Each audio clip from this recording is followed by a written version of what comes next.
We're back again with the circus. What is going on in Georgia?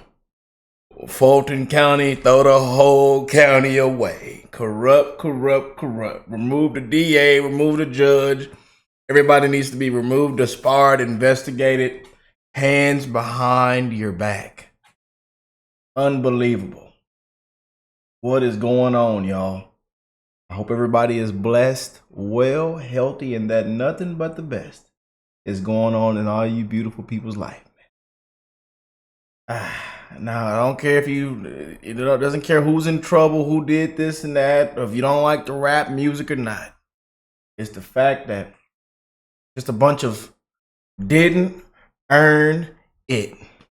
People going on secret meetings, people lying and getting caught. Hands behind your back. It's a complete embarrassment. And you wonder why nobody has faith in the system anymore. You wonder why. Just a bunch of people that didn't earn it. Didn't earn it. That's what it means. That is what it means, man. But this judge got to go. Just a waste of everyone's time, man. It's been a complete show. Just being honest, man. Just being honest. Let me see. I'm reading some of these comments. That court deserves a contempt. I smell a mistrial. When he had the lawyer locked up, it was over for him.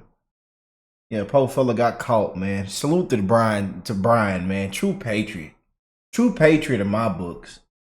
You know what I'm saying? We caught you, buddy. We caught you. And Fannie G. Willis, we're coming to get that mattress. We are coming to get that mattress now. Let's go and jump into this, y'all. We got another update. And hey, man. What is going on in Georgia? Oh, Atlanta, Georgia. Fulton County. We've been covering all the corruption from Fulton County. It's just been this whole year, man, it's just been a complete sham.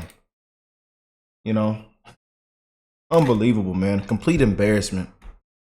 Law and Crime, everybody. I'm Jesse Weber, and thanks for joining us. So we are still following the trial of Jeffrey Lamar Williams, aka rapper Young Thug, and his co-defendants. Now, remember, the well-known rapper is charged under the racketeering statute, and prosecutors say that the rapper and his co-defendants are part of a criminal street gang known as Young Slime Life, or YSL. The defense is saying that is not the case, that YSL stands for the rapper's record label, known as Young Stoner Life, and that there's nothing nefarious going on here. Well, today, Judge Ural Glanville has paused all matters in the YSL RICO trial until there is a new judge to decide whether he should be removed from the case. And this came after defense attorney Brian Steele caught wind of an ex parte meeting that took place with the prosecution, Judge Glanville, and key witness Kenneth Copeland and his attorney, Kayla Bumpus. Now, Steele believes that the meeting took place because Copeland admitted to the shooting death of Donovan Thomas Jr. So with that, I wanted you to take a moment when Glanville made this announcement earlier today. Let's take a listen. As then transitioning to the last matter the court wanted to put on record, upon further review, this court will in fact enter an order sending Mr. Adams and Steele's, Mr. Weinstein, and Mr. Banks' motion to recuse to another judge pursuant to Uniform Superior Court Rules 25.1 through 25.7 in the method and manner prescribed by our local rules. So this written order is entered. I will enter the order transferring it, and until such time as those two things are decided, then we'll be in recess until that time. And we will just inform our jurors that they're until they're not supposed to come back on Monday until Monday anyway. So I will have Deputy Ingram and Ms. Umana indicate to them that they are still on recess and we're continuing to work. So that's all I have for you at this point in time. Okay. All right. Well, joining me right now, I have a special guest. I'm joined by attorney Doug Weinstein, who represents Diamante Kendrick, a.k.a. Yak Gotti, in this case. Doug, thanks so much for coming on. No secret, you have been very active in trying to get Judge Ural Glanville removed from this case. You filed multiple motions to have him recuse himself. What was your reaction to today's announcement? Well, I was surprised that he finally got to this point. It's an announcement he really should have made back on June 12th when I initially filed this motion. He was required at that time to stop the trial, consider my motion, and I think based on the affidavit that I filed and everything else, he should have sent it off to another judge to hear the recusal. So I'm glad he finally got to this point. I'm just sorry that it took almost 3 weeks to get here, that I had to petition the Georgia Supreme Court and then file another petition in Fulton County last Friday before we got here. Why do you think he did it now? Do you think there was pressure from some area? Do you think that he was realizing he maybe should have assigned this to a different judge? Why now? You know, I really can't get into his head and explain why he did that. The only thing that I can guess is that having read the petitions, having considered, perhaps having had counsel from an attorney that would represent him in these petitions for writs of mandamus, perhaps he learned that this is something he should have done a few weeks ago. And I'm glad he finally got to this point because it shortcuts this current petition that I have filed, and we can go right to the main issue, or this main side issue, which is, should he recuse himself? And by the way, do we have any sense of when that decision would come out? I mean, what court it would go to, how the briefing schedule would work, how long the arguments would be? When do you think we could get a resolution of that issue? Yeah, that's a great question. This is the 4th of July week. Happy 4th, everyone. Happy 4th, man. Happy 4th. Yes, indeed, man. We got a lot of beautiful people on the channel. I just want to tell y'all happy 4th, man. Yes, indeed. To anybody that's watching today's video, happy 4th. Superior Court here in Fulton County is not going to do anything until he gets his order entered that he referenced today, the order where he is going to send this to another judge for determining recusal. Assuming he gets that in today, then hopefully it would be, Fulton County moves pretty quick. Hopefully it would be assigned to another judge within Fulton County this week or very early next week. I don't think a judge in Fulton County, though, can actually consider this recusal issue. And explain to us why, because there's a conflict? Yeah, I mean, I think that if you look at the case law in Georgia, and in particular, there's an opinion from the Georgia Judicial Qualification Commission, who kind of governs the judges here in Georgia, that a judge within a particular circuit cannot hear another case involving a judge in that same circuit. So I think whatever judge ends up with this in Fulton is going to have to end up recusing themselves and sending it off to another circuit, or it's going to have to be sent off to another circuit. And for our viewers who don't know why is it you're asking for Judge Glanville to recuse himself at this point in time? Well, the motion that I filed and presented to the judge on June the 12th is a little different than the one that Brian Steele filed the following week. The reason that I'm asking for recusal is because specifically of the ex parte hearing that he held with Mr. Copeland without us present, without our knowledge, where there seemed to be an attempt to keep it secret from us, given his attitude and how he acted from the bench once he found out that we learned about it. So the conduct of that ex parte hearing, what happened within the hearing, and then you add on to that the fact that he did not take the actual recusal motion and follow the rule on that. So there's a couple of violations, I think, of the Judicial Code of Conduct that would merit his recusal just within this, just within that week, just on the 10th and the 12th. I believe you'll have to look at Brian Steele's motion. I think he complains of more than that, but Brian's treatment in court has been different than my treatment in court. Can we talk about that for a second, your treatment in court? Because you had a very interesting back and forth with Judge Glanville. And correct me if I'm wrong, you said, are you not concerned about, or do you have any interest in removing the cloud over this case? And Judge Glanville basically responded to you and said, basically be careful with what you're saying. What did you mean by that, and what did you take away from Judge Glanville's response? Well, I believe he quoted Walter White from Breaking Bad to me, and he said that he reminds me of my professional responsibilities and that I should tread lightly. My intent on telling the judge that, or suggesting to the judge that perhaps giving me a certificate of immediate review so that an appellate court could review his decision on my recusal motion might be good, because I did believe, and I still believe, that there's a cloud that's been cast over this case due to that ex parte meeting that he held. And yeah, he was not happy with me about that, and did tell me to tread lightly. But I have obligations to my client, so I represent Diamante Kendrick with Katie Hingerty and with Jay Apt. He may tell me to tread lightly, but I have to do what's in my client's interest, and it's certainly in Mr. Kendrick's interest to remove the judge based on his actions in that ex parte meeting that he held. The Judge Glanville, responded also by saying that this was just about you didn't like his ruling, and that if there was ever a case where attorneys disagree with the judge's rulings, then they immediately would be able to file recusal motions. That's the way that he characterized it. What did you make of that? It is the way he characterized it, and we've been in trial for 18 months, and if I wanted to ask for recusal, or if any of us wanted to ask for recusal based on rulings that have gone against us, we could have done it scores, maybe hundreds of times over the last 18 months. It was a mischaracterization of the motion. I don't know why he put it that way. I attempted to correct him in court, which you can see, but that was the position that he took. He did somewhat change that in the written order that issued 2 days later. But again, I think that written order had errors in it as well. So I don't know why he characterized it that way from the bench. I was not complaining about any particular order that he gave or any rulings that he made. I was complaining of conduct, and I'm still complaining of conduct.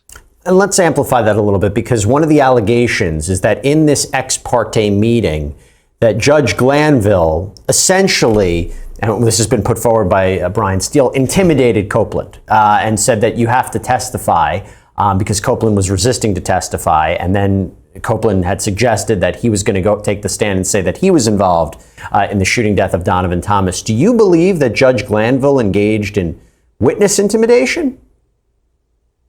Well, if you read my motion that I filed on the 12th, I have an affidavit there, and I have the same source as Brian Steele, and that source told both of us that Judge Glanville was involved with the prosecution in coercing Kenneth Copeland to testify, and that is just not appropriate conduct from the judge. Now, the judge is not in a position to refute that, at least on considering my motion to recuse.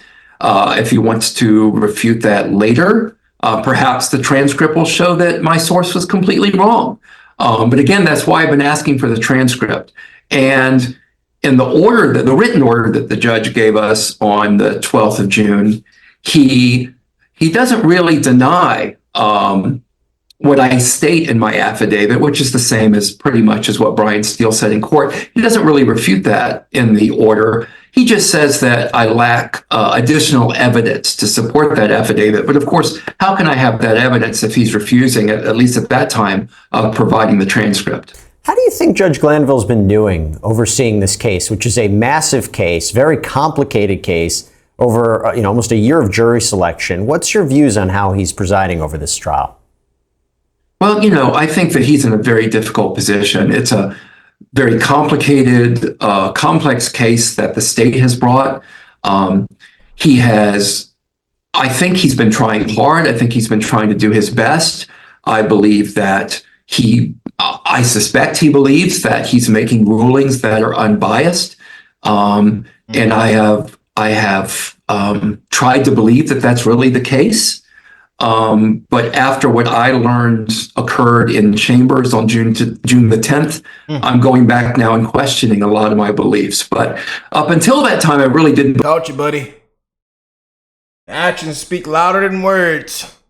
Believe that he was making his best efforts to handle a very complex and unwieldy case brought by the Fulton County DA's office. I imagine that you will echo a lot of legal commentators who took issue with Brian Steele being essentially held in contempt of court if the Georgia Supreme Court didn't step in. When that happened, what was your reaction that Judge Glanville was going to hold him in criminal contempt for not revealing the source of the information, for not revealing how he knew about the ex parte meeting? That's why he was held in contempt of court. I was shocked that the judge would have done that. I think you've heard from people, I'm sure you've heard from people about Brian Steele's absolutely sterling reputation for integrity and professionalism.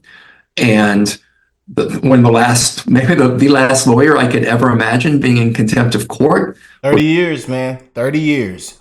30 years. Certified.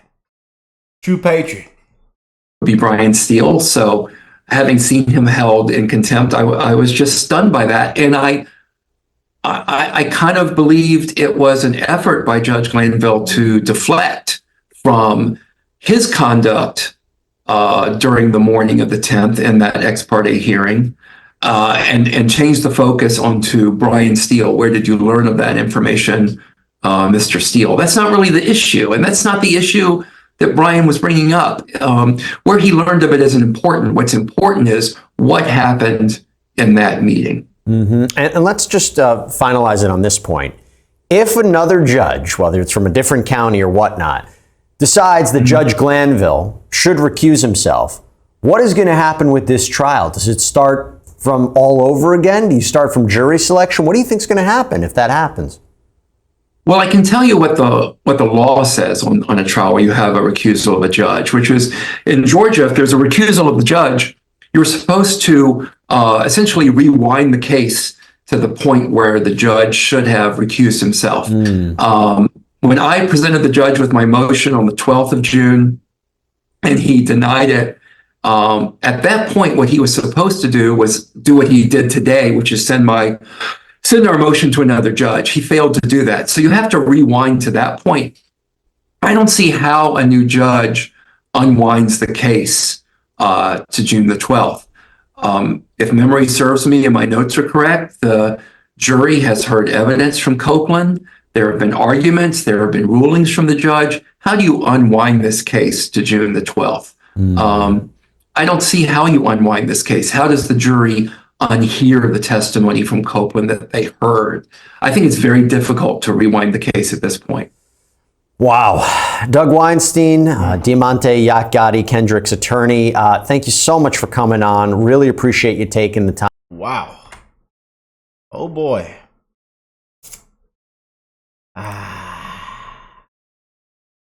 Hands behind your back. Come on with us, buddy. We're getting you going. We're getting you going, man.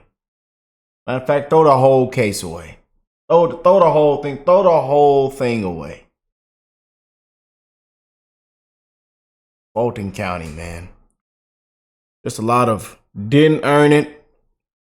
It's a lot of innocent people that's under just a bunch of corrupt.